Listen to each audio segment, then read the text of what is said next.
વડોદરામાં પૂર્વ cricketer Jacob માર્ટિનની ધરપકડ કરવામાં આવી છે। 26 જાન્યુઆરીએ રાત્રે 3 વાહનોને મારી હતી ટક્કર। જેકોબ માર્ટિને નશો કરીને કાર ચલાવીને અકસ્માત સર્જ્યો હતો। તો અકોટા પોલીસે જેકોબ માર્ટિનની ધરપકડ કરી છે। નશો કરીને વાહન ચલાવવાના ગુનામાં ધરપકડ કરાઈ છે। તો રાત્રે 3 વાહનોને ટક્કર મારી હતી। હાર્દિક જોડાય છે વધુ માહિતી આપવા માટે। હાર્દિક, શું વધુ વિગતો છે આ સમગ્ર મામલે? બિલકુલ, જો લગ્ન આપણે જેકોબ માર્ટિનની વાત કરીએ તો ખૂબ જ પ્રચલિત નામ હતું ઇન્ડિયન ક્રિકેટ ટીમમાં અને તેમના દ્વારા અકસ્માત સર્જવામાં આવ્યું છે અને લગભગ 26 જાન્યુઆરીની આસપાસ 3 વાહનોને ટક્કર મારવામાં આવી છે અને જેકોબ માર્ટિન જે છે તે નશાની હાલતમાં પોતાનું વાહન હંકારતા હોવાનું સામે આવ્યું છે। ઉલ્લેખનીય બાબત છે કે જેકોબ માર્ટિન જે છે તેમનો ઇતિહાસ જે છે તે ખરડાયેલો છે અને ભૂતકાળમાં પણ તેમના વિરુદ્ધ અનેક ગુના જે છે તે દાખલ થઈ ચૂક્યા છે। ત્યારે ફરી એક વખત જેકોબ માર્ટિન સામે ગુનો દાખલ થતા અત્યારે ક્રિકેટ જગતમાં ચકચાર મચી જવા પામી છે। લુના, બિલકુલ હાર્દિક, આભાર સમગ્ર માહિતી બદલ। अन्य समाचार, મહીસાગરથી ખાનપુર ગામમાં અકસ્માતનો મામલો। સરપંચે સર્જેલા અકસ્માતમાં મોટો ખુલાસો થયો છે। સરપંચ અને તેનો મિત્ર નશામાં હોવાનો ખુલાસો। ગાડી રોંગ સાઈડમાં ચલાવીને અન્ય કારને મારી હતી ટક્કર। અન્ય કારમાં સવાર પરિવારને ગંભીર ઈજા પહોંચી છે। અકસ્માતમાં બાળક સહિત 3 લોકો ઈજાગ્રસ્ત થયા છે। તો પોલીસે સરપંચ અને તેના મિત્રની ધરપકડ કરી છે। તો ગાડી રોંગ સાઈડમાં ચલાવીને ટક્કર મારી હતી। અન્ય કારમાં સવાર પરિવારને પણ ગંભીર ઈજાઓ પહોંચી છે। મિતેશ જોડાયા છે વધુ માહિતી આપવા માટે। મિતેશ, શું વધુ વિગત સમગ્ર મામલે? જી બિલકુલ, જો વાત કરવામાં આવે તો મહીસાગર જિલ્લાના ખાનપુર નગરના સરપંચ નવીન માલીવાડ દ્વારા એક બાદ એક ઘટનાઓ છે તેનો અંજામ આપી રહ્યો છે। જાણે કાયદાનો ડર જ ના હોય તેવી રીતે એક બાદ એક જે નશામાં જાપતો બને છે અને ચિક્કાર પીધેલી હાલતમાં અકસ્માત સર્જી રહ્યો છે।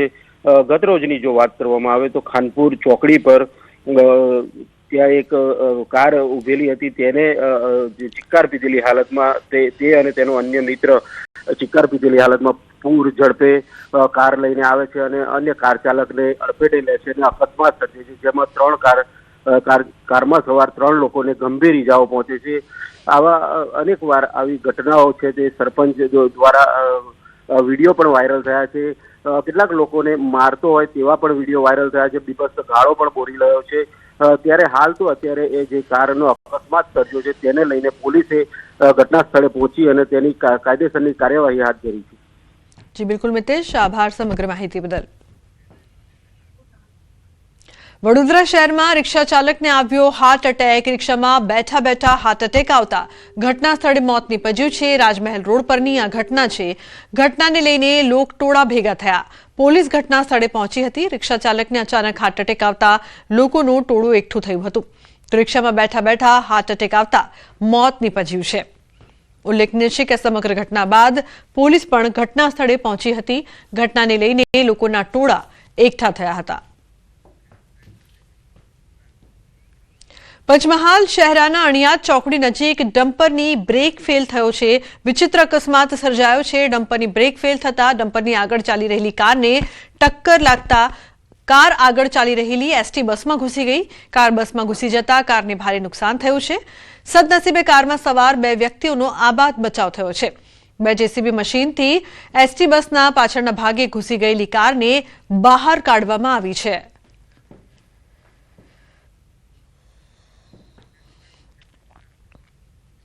છોટાઉદેપુરના સુસ્કાલ ગામે રેતીના સ્ટોકમાં સ્ટોક માલિકની ગંભીર બેદરકારી સામે આવી છે। ઓરસંગ નદીમાંથી રેતી લાવી મીરા એન્ટરપ્રાઇઝમાં સ્ટોકમાં રેતી વોશ કરવા બનાવેલા કૂવામાં કરંટ લાગતા એક સગીર મજૂરનું મોત નીપજ્યું છે। તો રેતી વોશ કરવા કૂવામાં માટી સાફ કરવા ઉતરેલા 3 ભાઈઓમાં 2 સગીર હતા, જેમાંથી એક સગીર ભાઈને કરંટ લાગતા તબીબોએ તેને મૃત જાહેર કર્યો। ઘટના સ્થળે વીજવાયરોમાં ઠેર ઠેર ટેપિંગ કરેલી જોવા મળી। તો તૂટેલા અને લટકતા વાયરો મોત સમાન જોવા મળ્યા। જાણવા મળ્યા મુજબ સગીરો કોઈપણ સુરક્ષા વગર કૂવામાં ઉતર્યા હતા। શ્રમિક પરિવારે દીકરો ગુમાવતા વળતરની માંગ કરી છે। જ્યાં સુધી યોગ્ય વળતર નહીં મળે ત્યાં સુધી ડેડ બોડી લેવાનો પણ ઇનકાર કર્યો છે। તો બનાવને 24 કલાક વીતી ગયા છતાં મૃતદેહ હજુ પોસ્ટમોર્ટમ રૂમમાં જ પડ્યો છે। એક તરફ બાળ મજૂરી અને બીજી તરફ સ્ટોક માલિકની ગંભીર બેદરકારીએ અનેક સવાલો ઉભા કરી દીધા છે।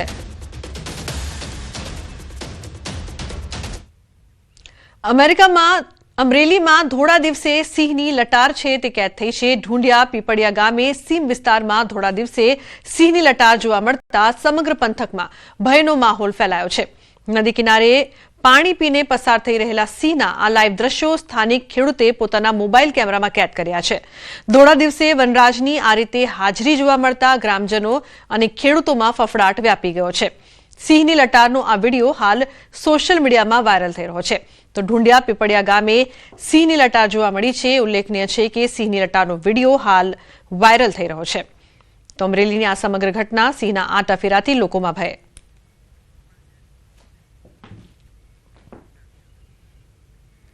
અરવલ્લીના ધનસુરામાં તસ્કરોનો આતંક. રાત્રિ દરમિયાન તસ્કરો ત્રાટક્યા. 2 માળના મકાનમાં ચોરી કરીને તિજોરી તોડી સોના ચાંદીના દાગીનાની ચોરી કરી. સોનાની ચેન, બુટ્ટી વગેરે 4.5 લાખના દાગીનાની ચોરી કરી. મકાનમાં ચોરી કરનાર તસ્કરો સીસીટીવીમાં કેદ થયા છે. તો ધનસુરા પોલીસે અજાણ્યા ચોર ઈસમો સામે ફરિયાદ નોંધી છે. તો રાત્રિ દરમિયાન તસ્કરો ત્રાટક્યા હતા. 2 માળના મકાનમાં ચોરીની આ સમગ્ર ઘટના છે તે સામે આવી છે. તો અરવલ્લીના ધનસુરામાં તસ્કરોનો આતંક સામે આવ્યો છે. ચોરીની આ સમગ્ર ઘટનામાં જોઈ શકાય છે કે રાત્રે કઈ રીતે ચોરો છે તે ઘરમાં પ્રવેશે છે, ચોરીની ઘટનાને અંજામ આપે છે.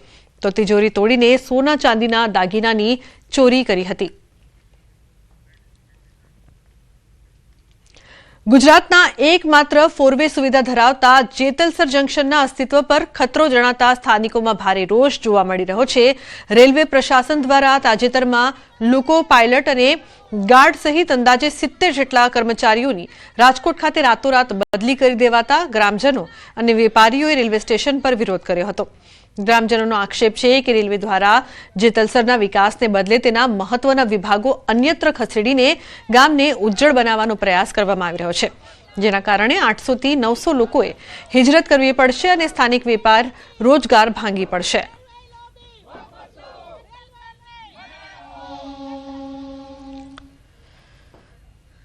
ઉલ્લેખનીય છે કે માંગ પૂરી નહીં થાય તો રેલ રોકો આંદોલનની પણ ચીમકી ઉચ્ચારવામાં આવી છે. મોટી સંખ્યામાં લોકો વિરોધ કરી રહ્યા છે. જેતલસર બચાવો સમિતિ દ્વારા આ વિરોધ પ્રદર્શન છે જે કરવામાં આવી રહ્યો છે. જંકશનના અસ્તિત્વને લઈને ગ્રામજનોમાં છેલ્લા લાંબા સમયથી રોષ વ્યાપ્યો છે. આજુબાજુના બધા સ્ટેશન વાળા, બધા ગામ વાળા અહીંથી રેલવેનો લાભ લે છે અને અહીંથી રેલવે માટે એને બધા માટે સરળ છે. અને અમારા ગામમાં કોઈ બસ કે એવી વ્યવસ્થા નથી. માત્ર અમે રેલવે ઉપર નિર્ભર છીએ અને રેલવેના સ્ટાફ ઉપર જ અમારા ગામનો રોજગાર નિર્ભર છે. જો રેલવે સ્ટાફ વયો જાય તો અમારા ગામની આજે આ 5000ની વસ્તી બચી છે એને હિજરત કરવાનો વારો આવશે. આજ એવી પરિસ્થિતિ છે કે રેલવેને છોડી નથી શકતા, પણ રેલવેને અહીંયા ડિપાર્ટમેન્ટ પાછો લઈ આવે એ માટે અમે આંદોલનનું નક્કી કરેલ છે અને આંદોલન અમે કરશું ત્યાં સુધી અમને ન્યાય નહીં મળે ત્યાં સુધી. હવે તમારી માંગ શું? માંગ બસ એક જ છે કે ડિપાર્ટમેન્ટ છે એ બધા અમારે પાછા પુનઃ લઈ આવવા છે.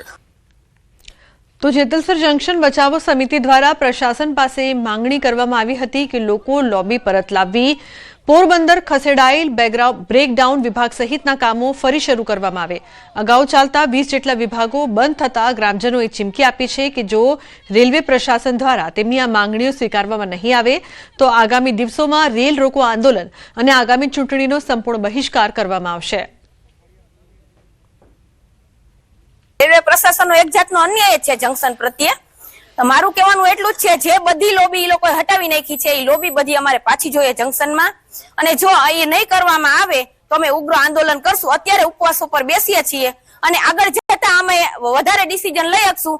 જે રીતના અમે આગળ જે કરશું એ તમને કોઈને જાણે નહીં કરીએ અને જે કરશું ને એ તમારી વિરુદ્ધમાં જ થાય. હવે જ્યાં સુધી અમારી માંગ પૂરી નહીં કરો ને ત્યાં સુધી અમે ઉગ્ર આંદોલન કરશું. યુનાઇટેડ ફોરમ ઓફ બેંક્સની 5 દિવસીય કાર્ય સપ્તાહની માંગ ફરી એક વખત તેજ બની છે.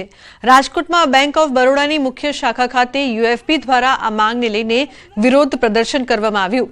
હાલ બેંકોમાં દર બીજા શનિવારે રજા સાથે 6 દિવસીય કાર્યપદ્ધતિ અમલમાં છે, જેને બદલે શનિ રવિવાર બંને દિવસ રજા રાખવાની માંગ કરવામાં આવી છે. યુએફબીનું કહેવું છે કે વધતા કામના દબાણ અને સ્ટાફની અછતના કારણે કર્મચારીઓ પર માનસિક તણાવ વધી રહ્યો છે. આરબીઆઈ સહિત ઘણી નાણાકીય સંસ્થાઓમાં પહેલેથી જ 5 દિવસીય કાર્ય સપ્તાહ અમલમાં છે. જો માંગ સ્વીકારવામાં નહીં આવે તો આગામી સમયમાં આંદોલનની ચેતવણી પણ આપવામાં આવી છે. આજની મુખ્યત્વે માંગણી છે 5 દિવસના અઠવાડિયાની સાથે આ હડતાલ પર અમારે જવાની ફરજ પડી છે. છેલ્લા કેટલા વર્ષો